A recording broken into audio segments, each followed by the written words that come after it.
Hello Mzansi, welcome to Asikhulume with Brief. Today is your first time visiting this channel. Please do the right thing and click the subscribe button. Uyachubeka nokutrenda ukhanya imbawu ngemva kokuthi ugele atintshintshe ilook yakhe hamba yothenga buso. We've seen my celebrities athenga tibuna, athenga ama-hips, athenga timpumulo, but leyo kuthenga buso like untshintshe your entire face ube muntu lohlukile ayiqhasheme bantu baloku bababaze njalo.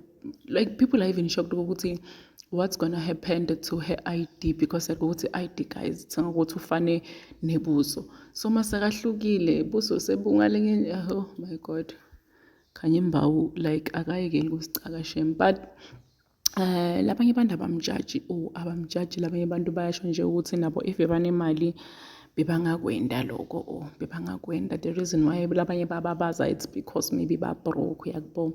If mhlambe nathi besinemali mhlambe besingadintshintsha nebuso sitshintshe sifake tino lete manti sifake ini but yo khanya imbawu khanisaba bataka ukuthi ulo orange ugale wavela wathani ngazi nini meaning untshintsha buso ngibe umuntu lohlukile and people are saying ukuthi lo buso bakhanya imbawu bufana nabampumi mobs so bantu nje basho ukuthi nizabagale ngathi uhambe wayothenga buso bampumi but anyway we cannot wait ukubona ama-results because ngiyalo she's still healing kusasebhlungu buso bakhe busaswolene.